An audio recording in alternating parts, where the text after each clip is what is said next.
Now, I just briefly want to make the people understand, how can anyone do something like this? And for that, I have to explain to you what is RSS. RSS, Mr. Narendra Modi is a life member of RSS. RSS was an organization that was inspired by Adolf Hitler and Mussolini, came about in 1925. They believed in racial purity, racial superiority.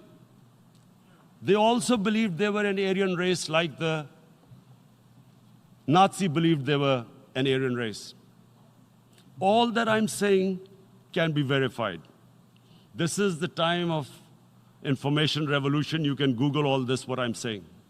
But it is very important for me to explain this to you so you know what is happening in India. This RSS believed in the ethnic cleansing of Muslims from India. At one point, there was racial superiority of the Hindu race. Secondly, it was hatred for the Muslims and for the Christians, because they believed that this golden age of Hindu civilization was stopped because of Muslim rule centuries back and then the British rule of India. So it was racial superiority and hatred for Muslims and Christians. This is openly stated. You look at the founding fathers of RSS, Golwalkar and Savarkar. Just Google them and you'll find out. And this ideology of hate is what murdered the great Mahatma Gandhi in 1948. It was this ideology of hate that made Narendra Modi in 2002 do a pogrom against Muslims in Gujarat when he was the chief minister. He allowed 3 days for these RSS goons who were inspired by the Hitler brown shirts. They actually wear brown shirts. This RSS, the Congress Home Minister gave a statement that in RSS camps, terrorists are being trained. And these terrorists butchered 2,000 Muslims and 150,000 Muslims were made homeless. Narendra Modi could not travel to the US because of that. And I need to make you understand this background before I explain to you that what sort of a mindset would lay siege to 8 million people with 900,000 troops. Women, children, sick people, locked in as animals.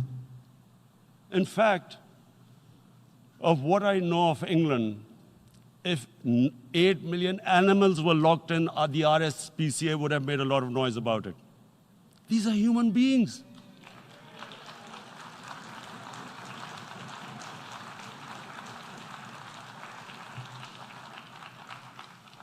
And Mr. President, what comes with racial superiority, these illusions of Aryan superior race, is arrogance.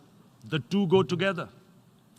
And it's arrogance that makes people make mistakes and do stupid things. Cruel things like what Narendra Modi has done. It's sheer arrogance.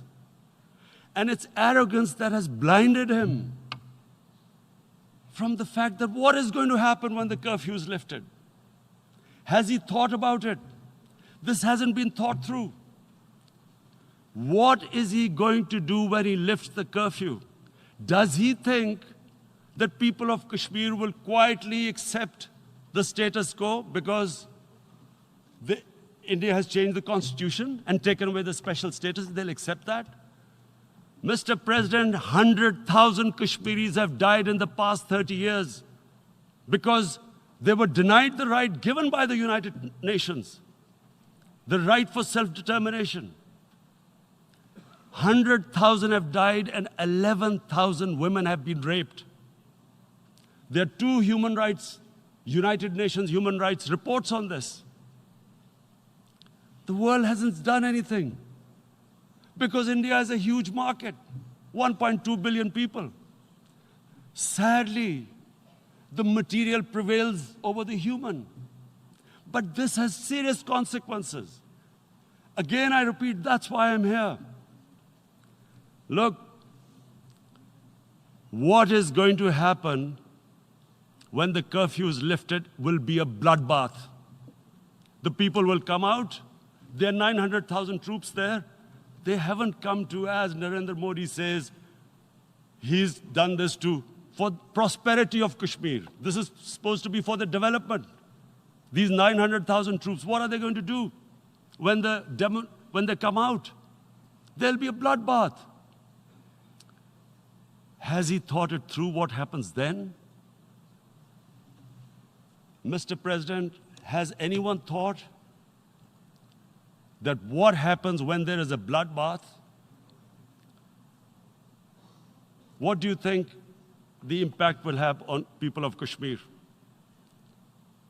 What do you think they will think? The way they have been boxed in their houses, treated like worse than animals, no rights. Thousands of all the political leadership has been arrested, taken out of Kashmir. Even those Kashmiri leaders who were pro-India have been taken out.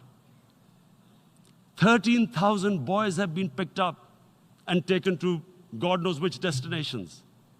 So what do they think? What will the people of Kashmir do when they lift the curfew? They will be out in the streets. And what will these soldiers do? They will shoot them. They've already used pellet guns, blinded young boys. In the last 6 years, the 5 years, the oppression that has gone on in Kashmir. And so, Kashmiris will be further radicalized. Mr. President, there will be another Pulwama. And guess what? India will blame us. They're already blaming us. They're saying all this is happening because of Pakistan. One of their defense ministers said, there are 500 terrorists lined up on the border to go in. Why would Pakistan send 500 terrorists when there are 900,000 troops? What impact are they going to make?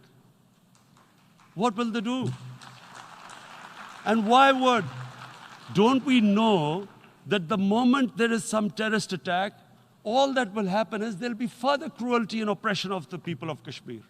We will just give the 900,000 troops to further crush the people of Kashmir. And then we'll give the Indian government an excuse that, look, Pakistan is a terrorist state, and this mantra that has gone on, Islamic terrorism.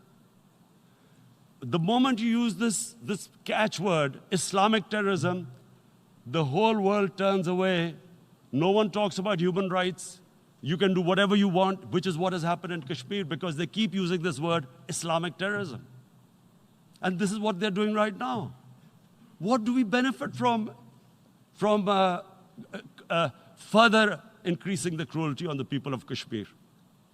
And why would we want this? But there is no other narrative left for India. As when they lift the curfew, whatever happens, Pakistan will be blamed, and there is always a danger of another Pulwama. They might come and bomb us again, and then another cycle might start. And what does Narendra Modi think?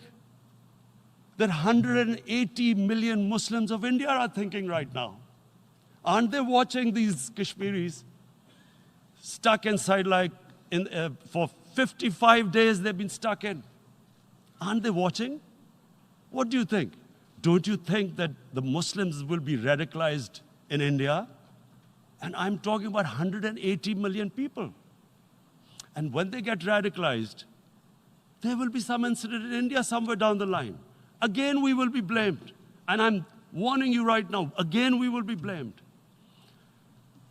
And Mr. President, what about 1.3 billion Muslims who are watching this? And they know that it is only happening in Kashmir because they're Kashmiri Muslims. This is not happening to Kashmiri Hindus.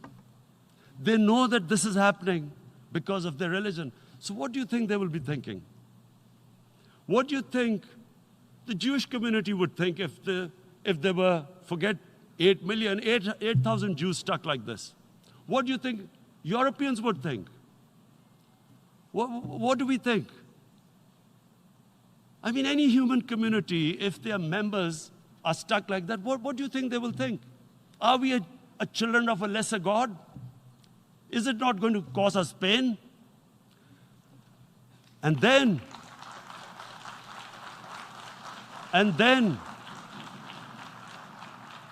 I'll tell you what will happen. People will, in the 1.3 billion Muslims, someone will pick up arms. I know we've been brought up with films, Western films. This good, decent guy doesn't get justice. He decides to pick up a gun and start seeking justice. There was a film made in New York, famous film called Death Wish.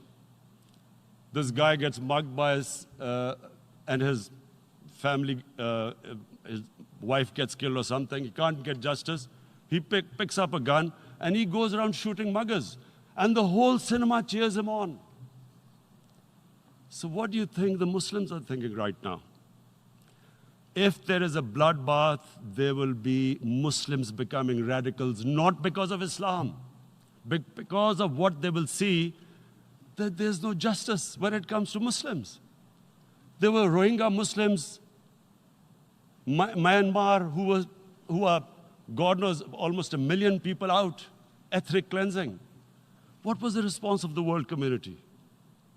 So what do you think will be the response of 1.3 billion Muslims? I picture myself. I'm in Kashmir. I've been locked up for 55 days. I have heard about, and there are rapes, Indian Army going into homes, soldiers. Would I want to live this humiliation? Would I want to live like that? I would pick up a gun. You're forcing people. You are forcing people into radicalization. When people lose the will to live, what is there to live for? And this is what, if you can do this to human beings, you are actually radicalizing people. And so, Mr. President, I want to repeat here, this is one of the most critical times. There will be a reaction to this. Pakistan will be blamed. 2 nuclear-armed countries will come face to face like we came in February. And before we head in that direction, the United Nations has a responsibility. This is why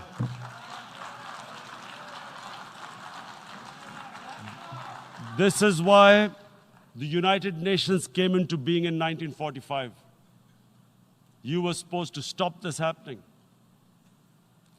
I feel we are back to 1939, Munich. Czechoslovakia has been taken, annexed. What is the world community going to do? Is it going to appease a market of 1.2 billion, or is it going to stand up for justice and humanity?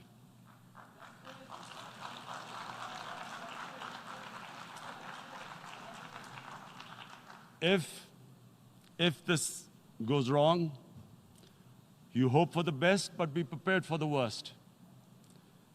If a conventional war starts between the 2 countries, Mr. President, if a conventional war starts, and anything could happen, but supposing a country 7 times smaller than its neighbor is faced with the choice, either you surrender or you fight for your freedom till death.